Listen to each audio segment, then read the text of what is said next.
Jax's revenge domain. You can handle legacy systems, or you can leave. So I did, and I left this behind. I knew something was wrong the second Brett Coleman walked into the meeting wearing those ridiculous designer sneakers and that smug grin like he'd just invented offshore wind power. We weren't even 5 minutes in before he clicked to the next slide and casually dropped it. Effective immediately, I'll be assuming full operational control. No thanks to his father, Shane. No mention of the teams who'd built coastal energy systems from a handful of broken-down rigs and federal compliance nightmares. Just that look in his eyes like he'd been waiting his whole life to play CEO in front of us.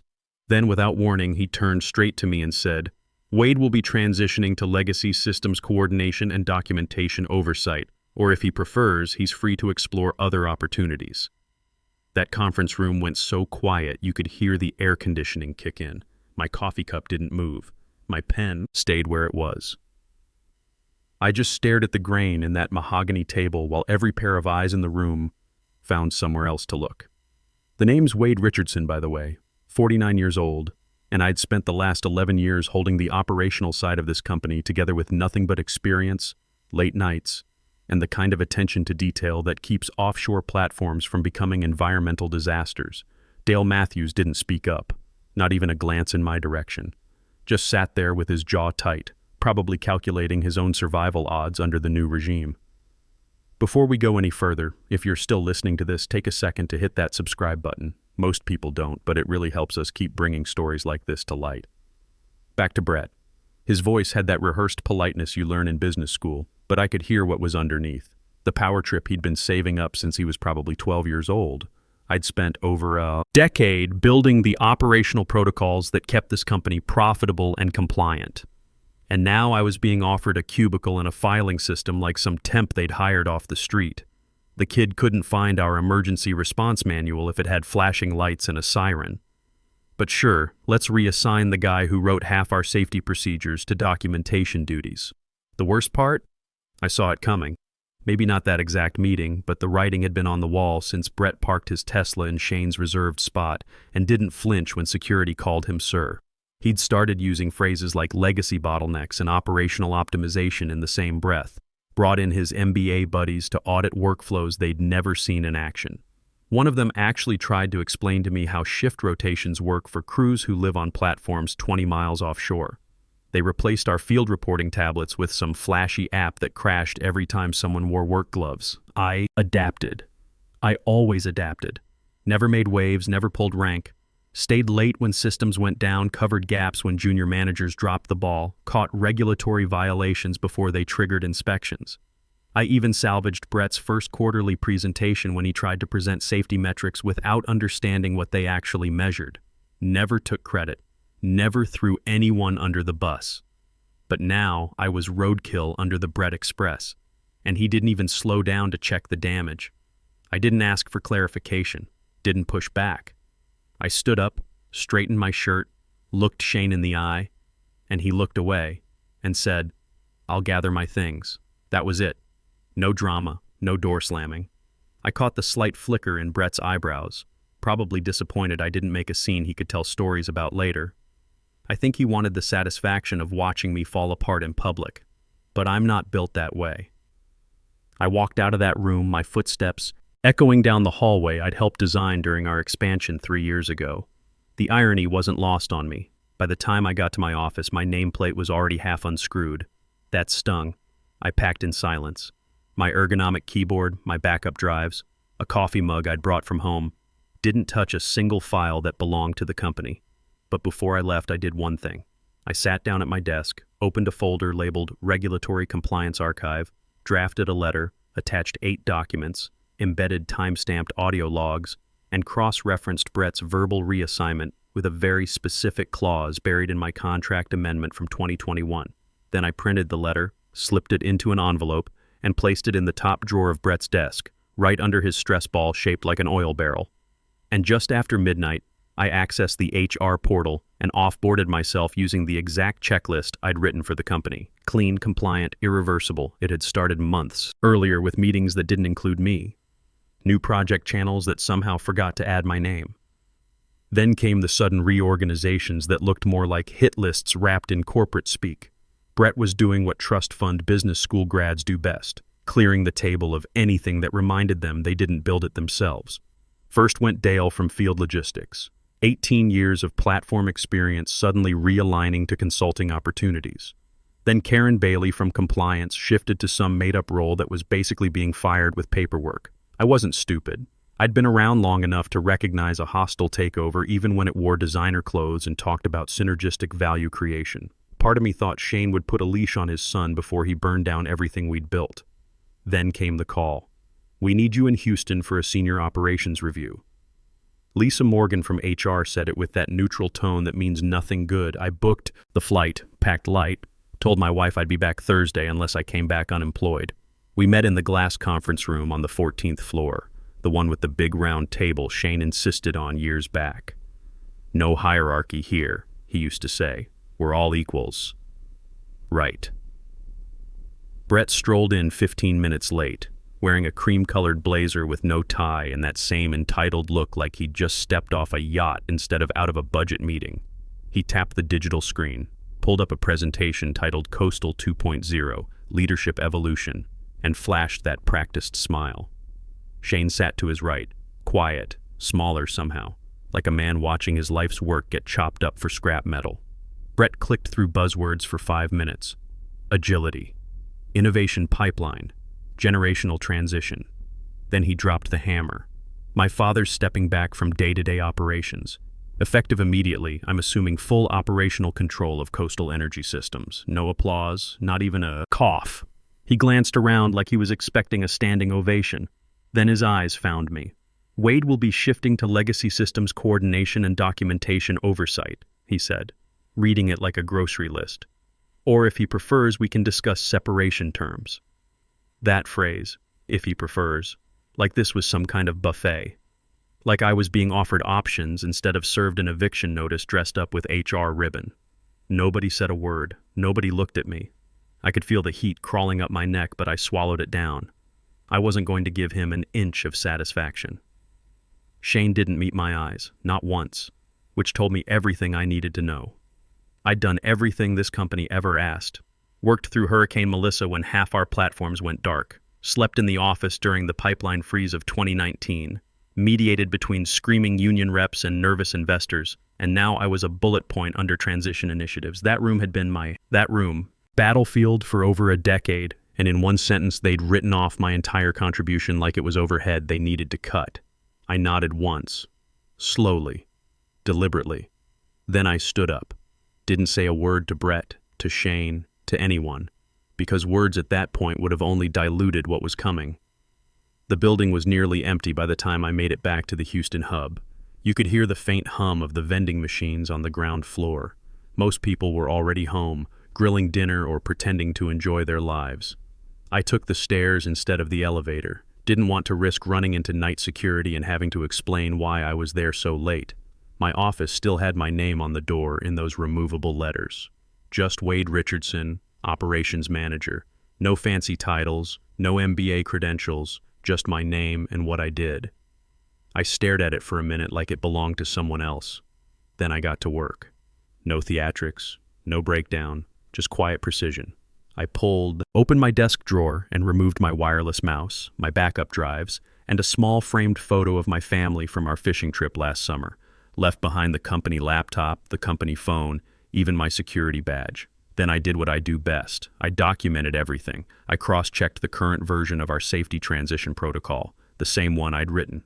I signed out of all my accounts using secure logout procedures. No cached sessions, no lingering access. I closed every browser tab, every cloud sync, every shared calendar, like someone sweeping away footprints. And then I wrote the letter. Not a resignation, not some angry farewell rant with emotional outbursts. This was a formal notice addressed to the Coastal Energy Board of Directors, CC'd to internal legal, external compliance, and quietly BCC'd to a regulatory contact whose name wouldn't ring any bells for a few weeks. The language was surgical. I listed the date and time of Brett's reassignment directive, quoted his exact words. Referenced performance metrics from my most recent evaluation. Still in the system, still marked, exceeds expectations. I attached a transcript of the meeting, lifted directly from the conference room's digital recording system I'd personally installed 4 years ago to avoid disputes over who said what. Then came the kicker. Section 6.4C of my contract amendment, quietly negotiated during our restructuring in 2021. A clause nobody remembered except me. If my role was materially altered without documented cause or performance improvement plan, I could trigger constructive dismissal, which meant triple severance, accelerated equity vesting, and a contractual penalty the company would owe automatically. I signed it, scanned it, logged a digital copy in our archive under executive policy escalation with timestamp verification. Then I printed one clean copy, folded it, slipped it into an envelope, and walked down to Brett's corner office. His desk drawer wasn't even locked, too busy building trust culture to worry about security. I placed the envelope under his keyboard right next to a sticky note where he'd written "Ask Wade about Q3 compliance metrics." I closed the drawer. Just like that, I was gone. No farewell email, no inspirational quotes, no awkward goodbyes with fake handshakes. I didn't want their sympathy. I didn't want their regret. I wanted them to underestimate me one final time. And they did. The first buzz woke me from the kind of sleep you only get after finishing a war. I looked at my phone face down on the nightstand, screen lighting up like it had urgent news. I let it ring and ring. At 9:04 a.m., it was Brett. At 9:07, a Slack notification auto-forwarded to my personal email. By 9:11, Lisa from HR was trying to schedule me for a transition planning meeting. By 9:26, Brett's voicemail cracked through in full panic mode. "Wade, where are you? We've got questions on the Q3 safety audit. Legal said they need your compliance documentation. Can you please just call me back? I made coffee instead." What Brett didn't know, because he'd never bothered reading anything without bullet points and charts, was that I'd taken myself completely offline hours earlier. At exactly 12:01 a.m., I deactivated my credentials, using the same self-offboarding workflow I'd built during our last security audit, the same checklist they still use to onboard new hires. I didn't just log out, I disappeared. My access tokens revoked themselves, my shared folders archived and locked. Every safety report, every compliance matrix, every single operational procedure Brett now needed was flagged with digital watermarks that required admin authorization to access. Admins who didn't even know I'd coded automatic alerts that triggered if someone tried to tamper with files post-departure. Meanwhile, the letter was making its rounds. While Brett was fumbling through my directories like a tourist with a broken GPS, the board's risk management committee was reading my documentation with their morning coffee. It hit at exactly 8:30 a.m. Subject line: Notice of Constructive Dismissal.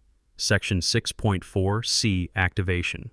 Included attachments: 3 years of performance evaluations, audit trail documentation of every safety protocol I'd developed, Brett's exact words from the reassignment meeting captured on digital audio, and time-stamped proof that no performance improvement plan had been offered. I CC'd legal. I CC'd internal audit. I CC'd the risk management chair who I'd once helped navigate a federal safety inspection when our documentation was incomplete. I also included 2 external addresses: the Department of Labor's Compliance Division and an independent offshore safety watchdog that Brett had tried to impress at an industry conference once. Bad move. Never try to charm someone you haven't researched. By 10:30 a.m., they weren't wondering where I was. They were realizing how badly they'd miscalculated what I'd built into this company. I took another sip of coffee, watched the sun hit the kitchen window just right. No anxiety, no second guessing. They thought I'd disappear quietly, tuck my tail between my legs like every other experienced employee Brett had optimized out of existence. But I wasn't a casualty. I was a catalyst. Brett never bothered reading contracts. Not really. He skimmed executive summaries, relied on legal assistants to highlight signature lines, treated compliance documents like optional reading. He had a lawyer named Craig Turner who printed everything on expensive paper and showed him where to sign with little red arrows.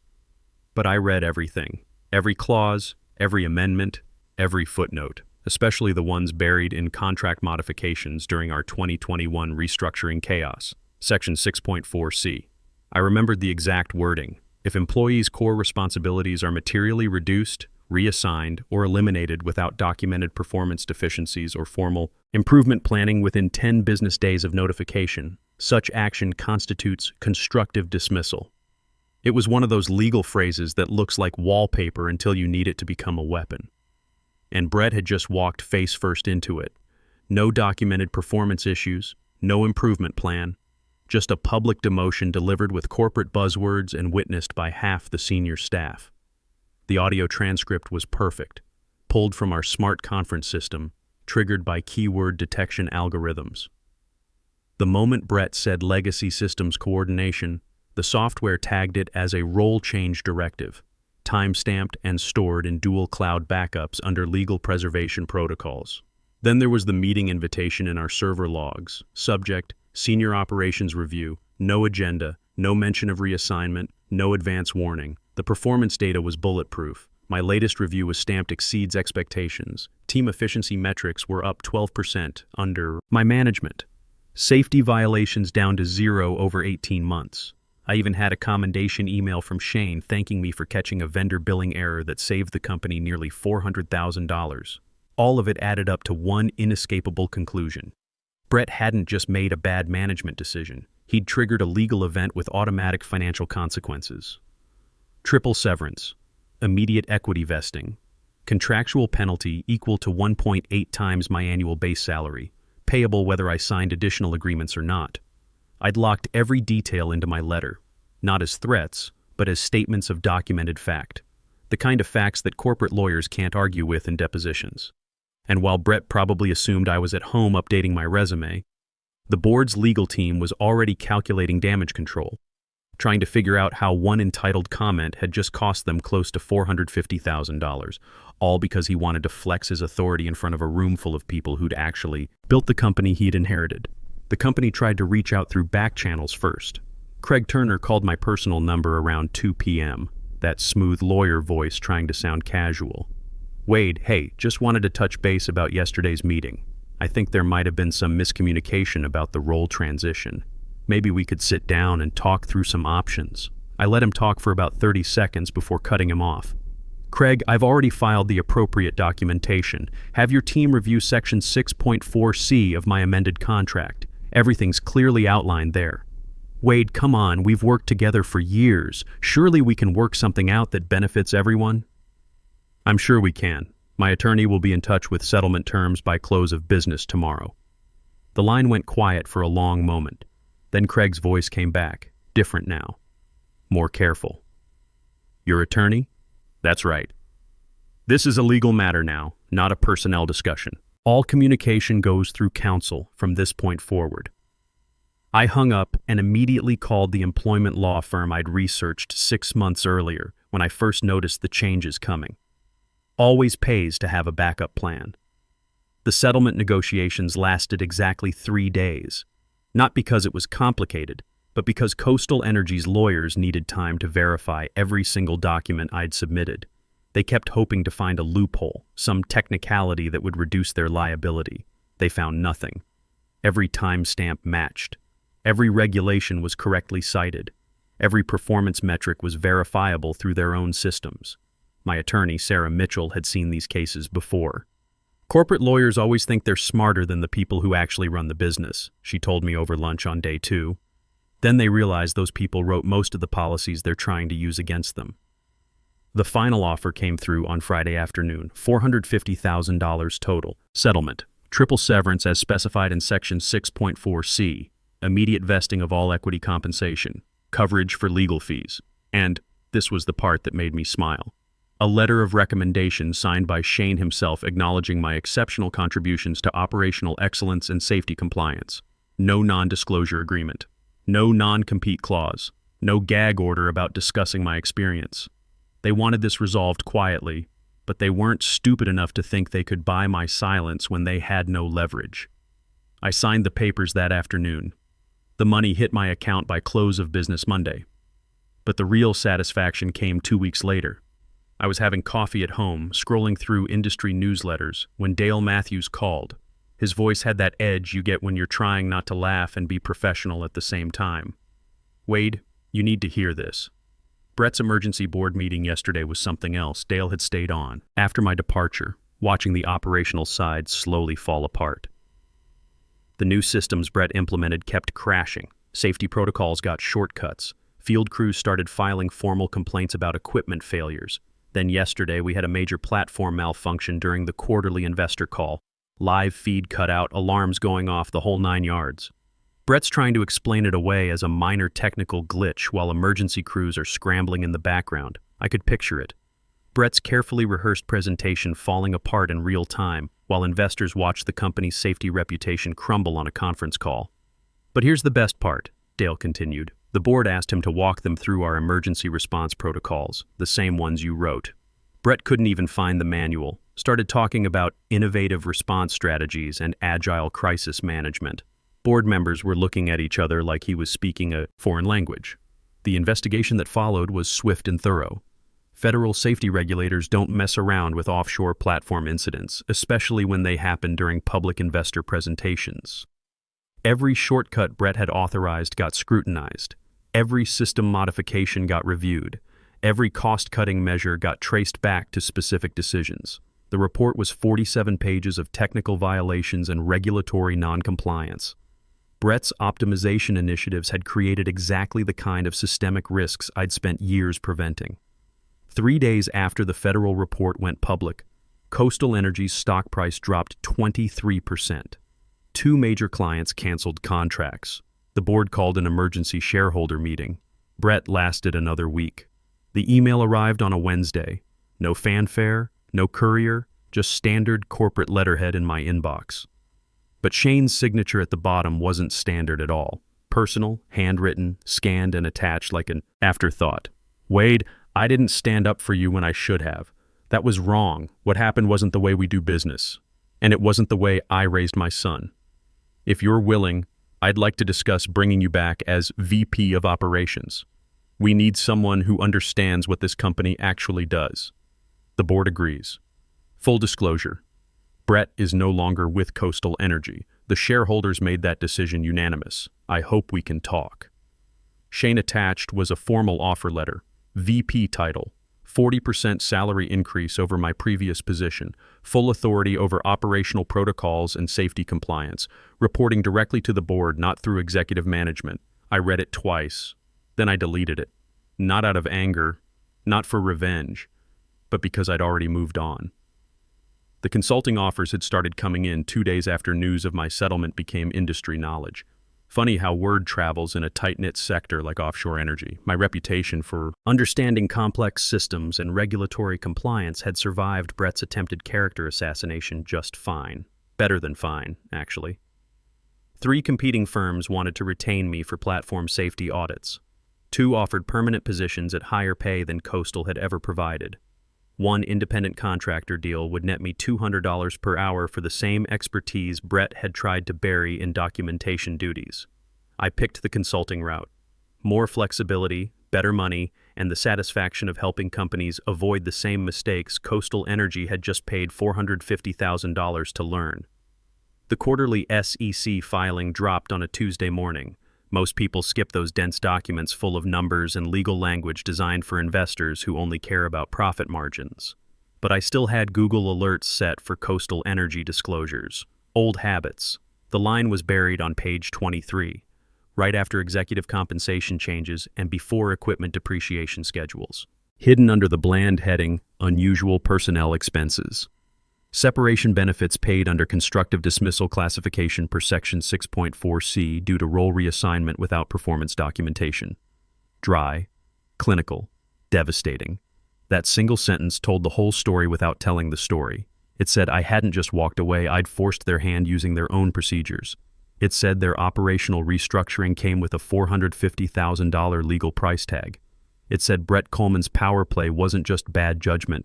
It was a documented contractual violation with a public receipt. 15 minutes after the filing went live, my phone started buzzing with texts from former colleagues. Saw the quarterly report. That one line says everything. Brett's gone, by the way. Shareholders weren't happy. Heard you're consulting now? Good for you. I didn't reply to most of them. Didn't need to. The SEC filing said everything that needed saying. 6 months later, I'm working with 4 different energy companies, helping them build the kind of operational excellence that actually prevents disasters instead of just looking good in PowerPoint presentations. Making more money than I ever did at Coastal. with the satisfaction of knowing my expertise is valued by people who understand what it's worth. Brett? Last I heard, he was exploring opportunities in the startup space, which probably means his trust fund is keeping him busy while he waits for another company to hand him a title he didn't earn. Some victories don't make headlines. Some justice happens quietly, one contract clause at a time. Sometimes the best revenge is just being very, very good at reading the fine print. Buy the book. Always buy the book. Experience beats credentials every time. The people who actually know how things work will always outlast the people who just know how to talk about work. Corporate politics might win battles, but competence wins wars. And sometimes the best victory is watching incompetence collapse under its own weight while you're building something better somewhere else.